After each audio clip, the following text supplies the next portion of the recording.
Hello everyone, welcome back to my YouTube channel. කොහොමද ඔයාලට මම හිතනවා ඔයාලා හැමෝම සතුටින් පරිස්සමට ඉන්නවා ඇති කියලා. ඉතින් අද මම පොඩි වැඩක් කරන්න යන්නේ.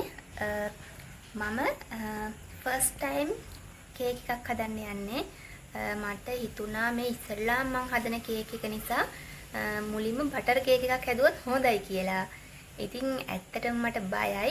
ඉතින් කේක් එකක් හදන්න ඕන නිසාම කේක් එකක් හදන්න ඕන කරන oven එකේ ඉඳන් අලුතෙන් ගත්තා. ඉතින් මට මාර සතුටුයි. ඉතින් හැමදේම අලුතෙන් මම පළවෙනි පාට කේක් එකක් හදන්න යන්නේ. හැබැයි මට මාර බයයි. මොකද මම මේ පළවෙනි පාර හදන කේක් එක නිසා මොනවා වෙයිද එහෙම මම දන්නේ නැහැ. එහෙනම් ඉතින් බලමු මං කේක් එක කොහොම හදයිද කියලා. කේක් එක හදනවා කියලා කිව්වහම කට්ටිය කිව්වා කේක් කෑල්ලක් ඕන කියලා. ඉතින් මම කේක් එක කොහොම එයිද කියලා මට ෂුවර් එකක් නැහැ. මොකද මේක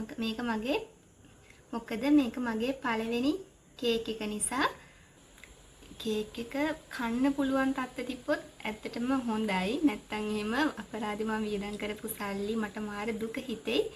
ඉතින් බලමු කොහොම හදයිද මම මේ කේක් එක කියලා. ඉතින් මම මෙන්න මේ විදිහට oven එක unbox කරන්න යන්නේ. මාර වෙහෙසක් කරලා මේ box එකේ කලින් එළියට ගත්තා මම. ඉතින් මම මේ oven එක ගත්තේ අබාන්ස් එකෙන්. සිංගර් එකෙනුත් බැලුවා. හැබැයි quality ඒ අතින් මට හිතුණා අබාන්ස් එකෙන් oven එක ගත්තොත් හොඳයි කියලා. oven එකට අමතරව මම බීටර් එකත් මේ අබාන්ස් එකෙන්ම තමයි ගත්තේ. ඉතින් මේ විදිහට මම මේ box එකෙන් එළියට oven එක ගන්න හදන්නේ. මේ oven එක චුට්ටක් බරයි. ඉතින් තනියම මේක කරන්න අමාරුයි. ඒ වුණාට මට මේක තනියම කරන්න වුණා. මොකද ඒ වෙලාවේ ගෙදර කවුරුත් හිටියේ නැති නිසා. ඉතින් මම අමාරුවෙන් මේ විදිහට oven එක box එකෙන් එළියට ගන්නේ.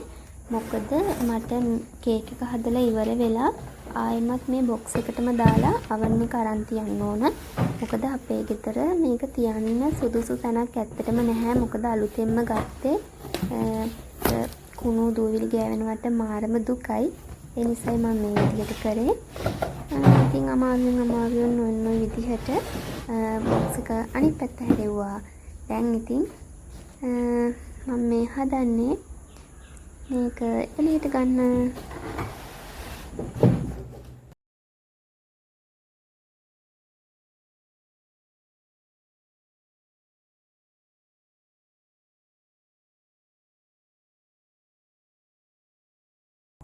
ඊට පස්සේ මම මේ හදන්නේ oven එක on කරගන්න. මොකද කේක් එක හදන්න කලින් oven එක preheat කරගන්න ඕන නිසා මේ විදියට ඉතින් මම මේක on කරගන්නවා. පළවෙනි පාර oven එකක් පාවිච්චි කරන නිසා මට පොඩ්ඩක් එක පාරටම කරන්න තේරුනේ නෑ. ඉතින් මම කොහොම හරි ඒකත් ওই විදිහට හදාගත්තා. ඊට පස්සේ ඉතින් දැන් මම හදන්නේ කේක් එකට ඕන කරන බැටර් එක හදාගන්න. ඉතින් මම දැන් කේක් එක හදන්න ඕන කරන oven එක box එකෙන් එළියට ගත්තා. ඊට පස්සේ බීටර් එකත් මම අරගත්තා. ඉතින් දැන් මම කේක් එක හදන්නේ මේ box එක දාලා යන්නේ ග්‍රෑම් 250 500 ගණන් වෙනවා. ඉතින් ළමයි අපි මාගරින් එක ගන්න ඕනේ කාමර උෂ්ණත්වයේ තියලා. නැත්තම් අර බීටර් එකට හොඳ නැහැ. ඉතින් මම දැන් මේ මාගරින් එක පොඩි කොටස් වලට කඩා ගන්න හදන්නේ. මොකද මට මේක ෆ්‍රිජ් එකෙන් එළියේ තියන්න බැරි වුණ නිසා. ඉතින් ඊට කලින් මම මෙන්න මේ විදිහට බීටරේ එළියට අරගත්තා. දැනුයි ඉතින් ඒකේ පැකින් මං ඉවත් කරේ.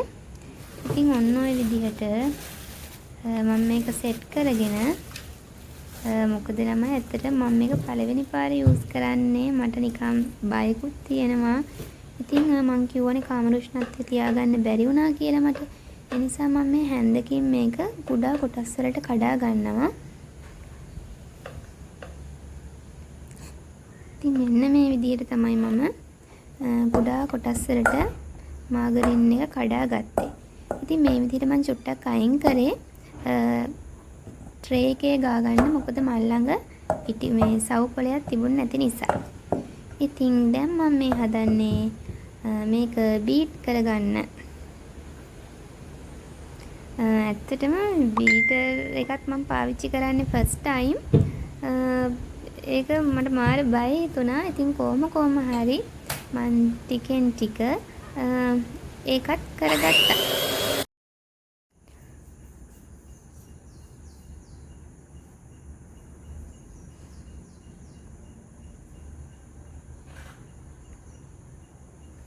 ඉතින් මේක කාමර උෂ්ණත්වයේ තිබ්බ නැති නිසා මම මාගරින් එක බීට් කරන්න හරි අමාරුයි. තදයි වගේ. ඒ නිසා මම ආයෙත් හැන්දකින් කුඩා කැබලි වලට කඩා ගත්තා.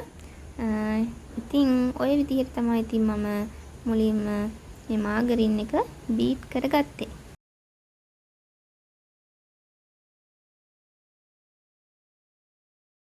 ඉතින් ඔන්න ඔය අතරතුරේ අපේ නංගිත් ඇවිල්ලා එයාට මේ බීට් කරන එකෙන් ටිකක් කන්න ඕන වෙලා. මොකද ඒව රසයිනේ සීනිත් දැම්මට පස්සේ. ඉතින් ඒ වෙලාවේ මම සීනි දාලා තිබුණේ නැහැ.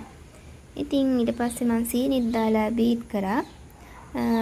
මම බීට් කරාට සීනි දිය වෙන්නේ නැහැ. මට පස්සේ මතක් වුණා බිත්තර දැම්මට පස්සේ තමයි මේ සීනි දිය වෙන්න ගන්න කියලා. මොකද පළවෙනි පාරේ මම කේක් එක හදන්නේ. ඉතින් මම බිත්තර එකක් දාලා පැටි වෙලාවක් බීට් කරලා ඉතුරු බිත්තරක් දාලා මම බීට් කරලා බැටර් එක හදා ගන්න ගමන් තමයි දැන් මම මේ ඉන්නේ. ඊට පස්සේ මම පාන් පිටි වලට බේකින් පවුඩර් එකතු කරලා මේකට ටිකෙන් ටික එකතු කරගන්නවා. ඊට පස්සේ මේ ස්පැචුලා එකෙන් මම මේක කලවම් කරගන්නවා. ඊට පස්සේ මම මේ කරන්න යන්නේ වැනිලා තේ හැන්දක් එකතු කරගන්න. ඉතින් කේක් එකේ රසයේ සුවඳ වැඩි වෙනවා මේ වැනිලා නිසා. ඉතින් මේ විදිහට මම ආයේ ස්පැචුලා එකෙන් මේක කලවම් කරගන්නවා. පිටි එකතු කරාට පස්සේ අපි බීට් කරගන්නේ නැහැ. ඉතින් මේ විදිහට ස්පැචුලා එකෙන් තමයි අපි මේක කලවම් කරගන්න ඕනේ. ඉතින් මේ විදිහට මම මේක කලවම් කරගත්තා. මේ පොඩි කැට වගේ තියෙන්න බෑ. ඒ නිසා හොඳට කලවම් කරගන්න ඕන. අපි බේකින් පවුඩර් තේ හැඳි දෙකක් පාන් පිටි වලට එකතු කරලා 3 පාරක් පෙනේරකින් හලා ගන්න ඕන. ඊට පස්සේ තමයි මේක ටිකෙන් ටික මේ බැටර් එකට එකතු කරගන්නේ.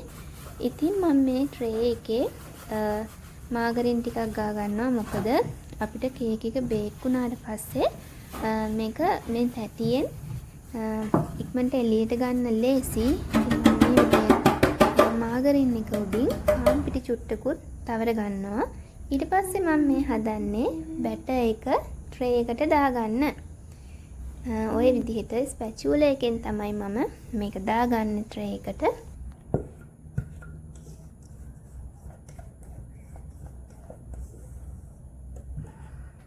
ඉතින් මම මේ විදිහට බැටර් එක ට්‍රේ එකට දාගත්තා. දැන් මම මේක oven එකට දාන්න යන්නේ බේක් වෙන්න. මේ බලන්න ළමයි මම මෙතන ලස්සනට පිළිවෙලට තමයි වැඩ පටන් ගත්තේ. මම දැන් මේ බැටර් එක හදලා ඉවර වෙනකොට වගේ තමයි ඉතින් මෙතන තියෙන්නේ. දැන් ඉතින් ඔන්න ඔය විදිහට මම oven එක ඇරලා ට්‍රේ එක දාන්න යන්නේ. සෙල්සියස් අංශක 180යි උඩ යට දෙකම එක සමානව බේක් වෙන්න දාලා මම ටයිමර් එක තිබ්බේ පැය භාගයකට මදින ඕනේ දා ගන්නවා කියලා හිතලා. මොකද මේක පළවෙනි මගේ කේක් එක නිසා. ඉතින් ওই විදිහට ඕක බේක් වෙනකම් මම ওই විදිහට කේක් එක දිහා බලාගෙනම හිටියා. ඔය චුට්ටක්වත් එහාට යන්නේ නැතුව මේක කේක් එක බේක් වෙනකම් මම කරේ මෙතන තියෙන හොදන්න ඕන ටික මම අස් කරා. මොකද මෙතන ගොඩාක් වැඩි වෙලා තිබුණ නිසා.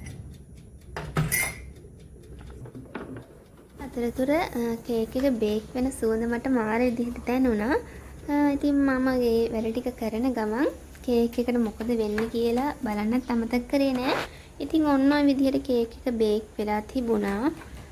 දැන් ඉතින් මම මේ විදිහට එළියට අරගෙන මගේ කූලන් ට්‍රේ එකක් තිබුණ නැති නිසා මම ගෙදර තිබුණ ට්‍රේ එකක් අරගත්තා. ඉතින් මගේ කේක් එක චුට්ටක් උඩ කළු වෙලා තිබුණා. මොකද මට උඩින් බේක් වෙන එක ඕෆ් කරගන්න බැරි වුණ නිසා. හැබැයි තිත්ත රසක්වත් මුකුත්ම ආවේ නැහැ. පොඩි ලාවට කළු වෙලා විතරයි තිබුණේ. ඇත්තටම පළවෙනි පාර හදපු කේක් එක නිසා ගොඩාක් දුරට සාර්ථකයි. ඉතින් අදට මං ගිහින් එන්නම්. ආයෙත් අලුත් වීඩියෝ එකකින් හමු වෙනකන් ඔයාලා සතුටින් පරිස්සමට ඉන්න.